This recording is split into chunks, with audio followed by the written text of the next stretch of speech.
Thank you. I'd like to begin by acknowledging the Wurundjeri people of the Kulin Nation as the traditional custodians of this land, of course never ceded, and I'd like to pay my respects to elders past and present.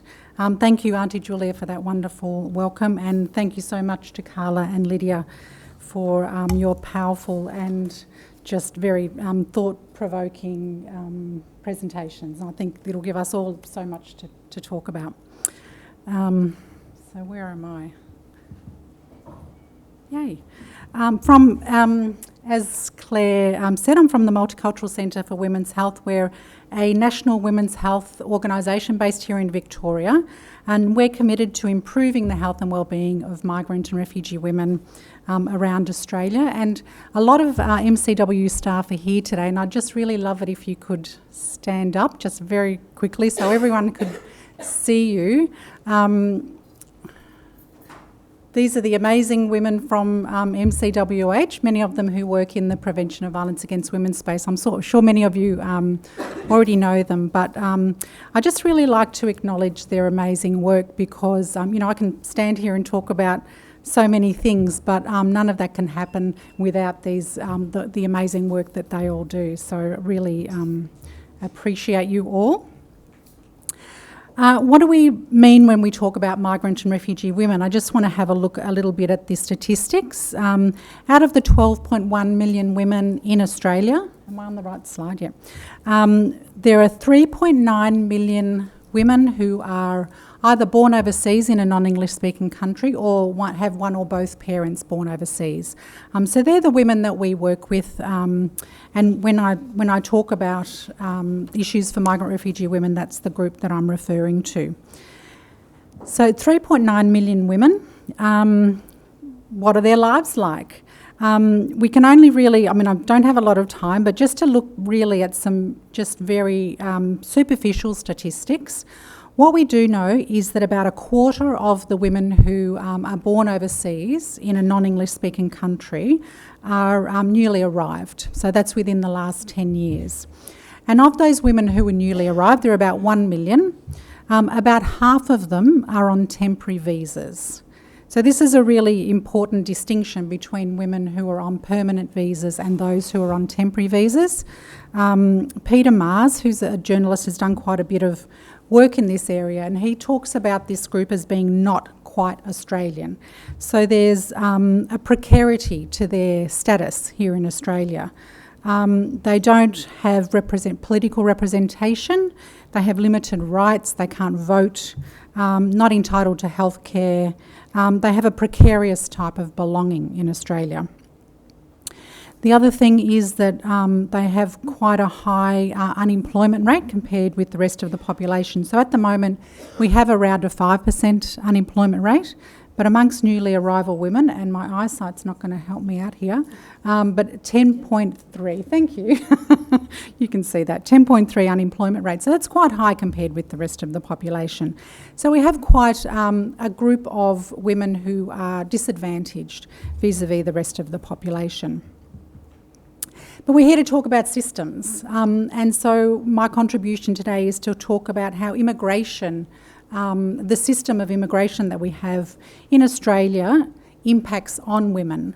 And, I think the first thing to say about immigration is that it's something that Australia really needs. So since the post-war period, Australia has really gone out to seek migrants. So they advertise in lots of other countries.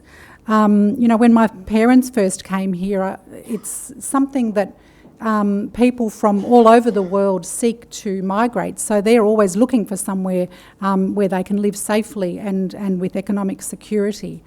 But Australia is always looking for those people. So we have a bit of people talk about migration as push-pull, and that's certainly the case. But the story that we're often told about migration is that it's really about people, the individual. It's about the individual, which is some of some of the stuff that you were saying, Carla, about all these things that affect us are systemic. but it's made to look as if it's about the individual. So the stories, it's about individuals needing safety or needing economic security, and that's why they come to Australia. But also Australia relies on migrants for production. So they need somebody to work in the factories, and that's what we're doing, migrants are doing. My parents both worked in factories as their main employment when they came to Australia. They rely on migrants for reproduction. That's with the contribution that many migrant women make. So we reproduce the next generation. And they rely on migrants for consumption. You know, we're buying the fridges, we're buying the TVs. And this is around 42% of the population, so it's a significant contribution. And of course, migrants pay taxes. So I guess this is a really important starting point, the system of migration. We really need to understand that all migrants are here because the white Australian government has asked them to be here, and no one would be here unless they were invited by the white Australian government, which I need to say is not a good thing.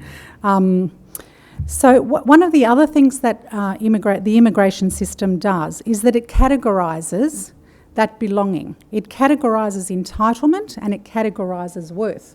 So I would say that every person from a migrant community knows where they stand vis-a-vis those three things: how they belong, what their entitlement is, and therefore what they're worth. I think that people who aren't from a migrant background kind of know that stuff as well, but it's much more unconscious. And it's this categorisation, so whether you're temporary, whether you're on a bridging, whether you're entitled to healthcare, whether you're entitled to use the family violence system, whether you're entitled to vote, whether you have citizenship, you've got to sit a test, you've got to speak English. All this categorisation helps people make decisions about who is deserving of care and who in fact has access to rights. So there's an uneven allocation of rights in our country, and depending on what categorisation you have in relation to the migration system, they're the rights that you're entitled to. Now, it's not overtly said, but this is the system we have. It's very different to the system we had 20, 25 years ago, but this is the system we have. Every migrant that comes here is categorised, and their rights and their entitlements are decided on the basis of that categorisation. Now, this system creates vulnerability and risk, particularly increases the risk of gendered violence for women. So some examples are, there's been some recent media about the 417 backpacker visa.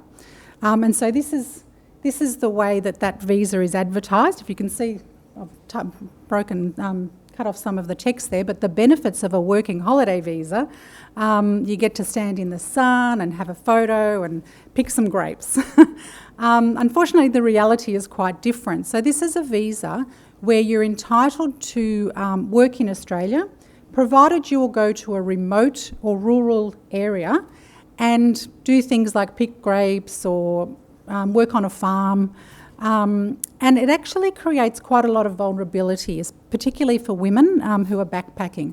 And there have been 2 quite high-profile cases over the last 6 months of women who in fact had answered ads, and in response to that ad, they were kidnapped and sexually assaulted and raped and kept in prison for, one was 2 days and the other one was up to 3 weeks.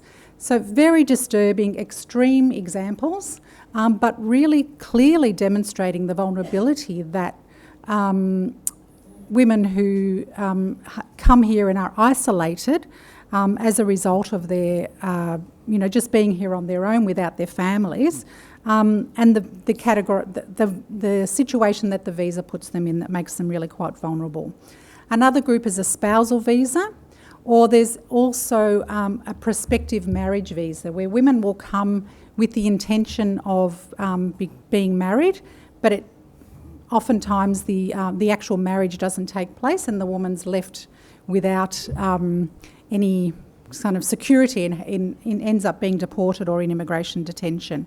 Spousal visas, women come, they end up being quite socially isolated. The only contact they have is with the husband and sometimes his family. And in a situation of domestic violence, that woman becomes very vulnerable. Really has limited options in terms of escaping that situation. Sometimes her children have been born here and are educated here, and so she doesn't have citizenship or permanent residency, but her children do.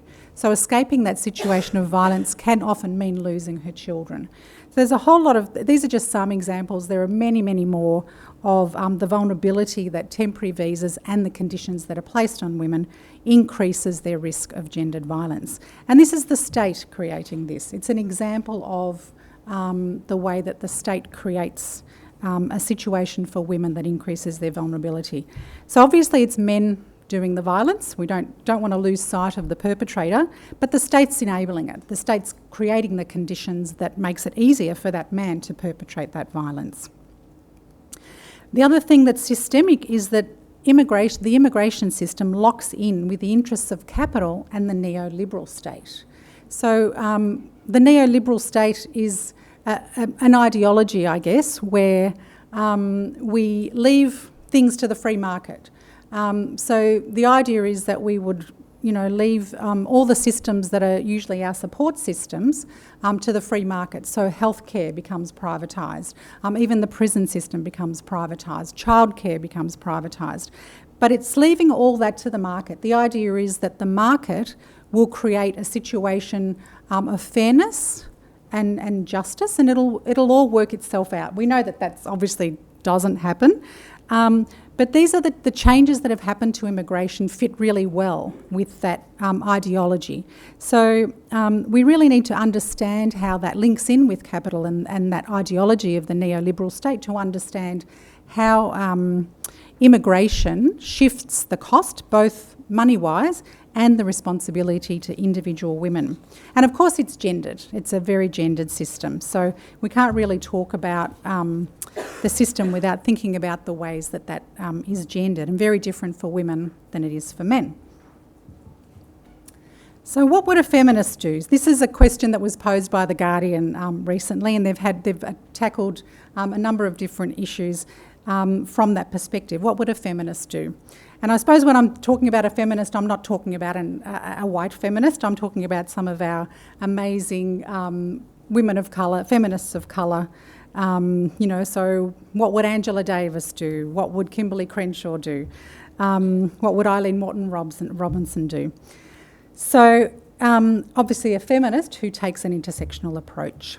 So some of my suggestions are that we need to take a broader approach. We can't just focus on domestic and family violence. That's obviously a really important feminist project because it's so hidden. But we can't lose sight of public and institutional violence because that leaves so many marginalised women out of the picture. We really need to inform ourselves about the systems that impact on marginalised women. So we can't just understand gender as a system. We have to really understand all the other systems that impact on marginalised women.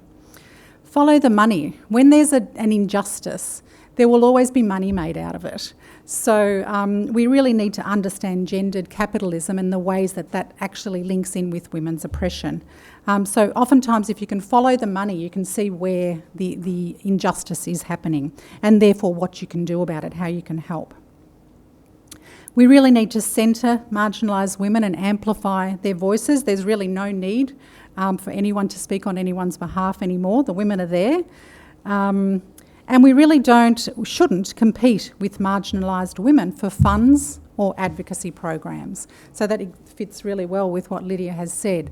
When there are funding sources that are specifically for marginalised groups, we really shouldn't be going in there and competing for those funds. We really should be supporting those groups to get those funds, whether it's in partnership or whatever configuration or mechanism is going to lead to marginalised groups getting those funds themselves. So we need to work in equal collaboration, form coalitions, and really, in terms of our activism, step up and also step back. So I think that's pretty much all I had to say. Thank you.